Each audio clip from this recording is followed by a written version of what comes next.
नमस्कार मित्रों, आज हम चर्चा करेंगे एक ऐसे वैज्ञानिक सिद्धांत पे जो भगवद गीता में दिया गया है और आज जो वैज्ञानिक रूप से सही साबित हो रहा है और बहुत बड़ी एक खोज है। मैं इस श्लोक पर आऊँगा। भगवान कृष्ण कहते हैं, अव्यक्तादीनि भूतानि व्यक्त मध्यानि भारत अव्यक्त निधनान्येव तत्र का परिदेवना। अर्थात अव्यक्तादीनि भूतानि, जो भी भूत है, जितना भी पूरा ब्रह्मांड है, पहले ये अव्यक्त था, इस रूप में नहीं था, अव्यक्त फॉर्म में था।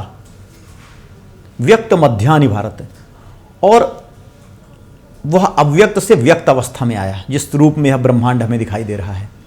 अव्यक्त निधनान्येव, और एक समय ऐसा आएगा जब वह फिर अव्यक्त में चला जाएगा। यह एक थ्योरी है जो कि सृष्टि की उत्पत्ति, विकास को और विनाश, इन तीनों को दिखाती है।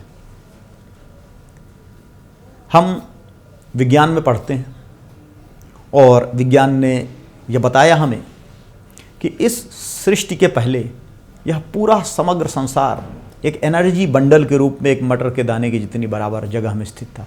ये बड़े बड़े ग्रह, बड़े बड़े उपग्रह, आकाश गंगाएं, लाखों लाख आकाश गंगाएं, अरब बिलियन ट्रिलियंस जो स्टार्स हैं, ये एक छोटी सी एक एनर्जी के फॉर्म में अवेलेबल थे।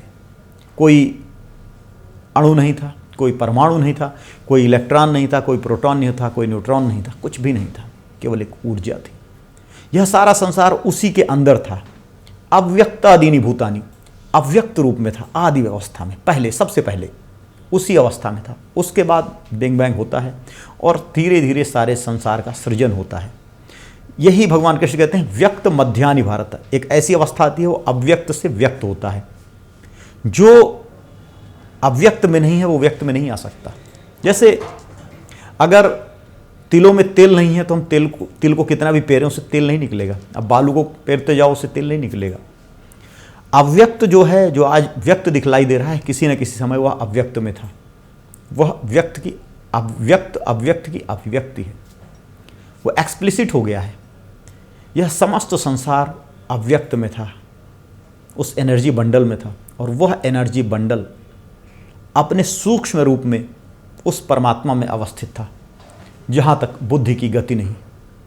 और एक ऐसी अवस्था इस संसार में आई हुई है, जब पृथ्वी का सृजन हुआ, सूर्य का सृजन हुआ, आकाश गंगाओं का सृजन हुआ, ऐसी अवस्था आएगी पृथ्वी अपनी उम्र परिपूर्ण कर लेगी, पृथ्वी सूर्य में मिल जाएगी, सूर्य ब्लैक होल में मिल जाएगा, बहुत सारे ब्लैक होल मिल जाएंगे, फिर वैसी अवस्था आएगी, बिग बैंग के पहले की जैसी अवस्था थी वैसी अवस्था आ जाएगी।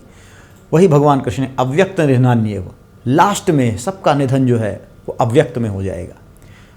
परमात्मा से यह संसार निकला है और अंत में परमात्मा में विलीन हो जाएगा।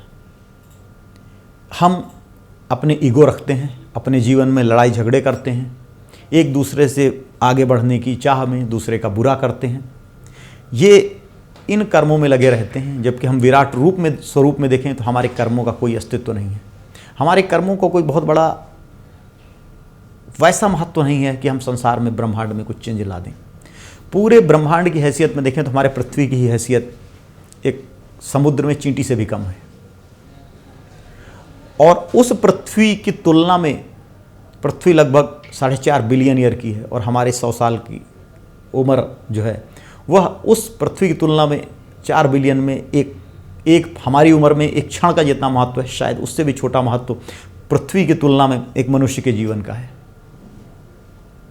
और उसके बावजूद हम अपने ईगो में, हम दूसरे को कष्ट पहुंचाने के लिए, लड़ाई झगड़े करने के लिए तत्पर रहते हैं।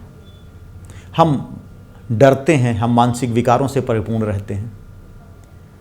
हमारा इस समग्र सृष्टि में बहुत ही छोटा अस्तित्व है। हम अगर बाहर देखेंगे तो हमें कुछ नहीं मिलेगा। हमें इस सृष्टि के प्रारंभ बिंदु को, ईश्वर को, ब्रह्म को पाना है तो वो हमारे अंदर है।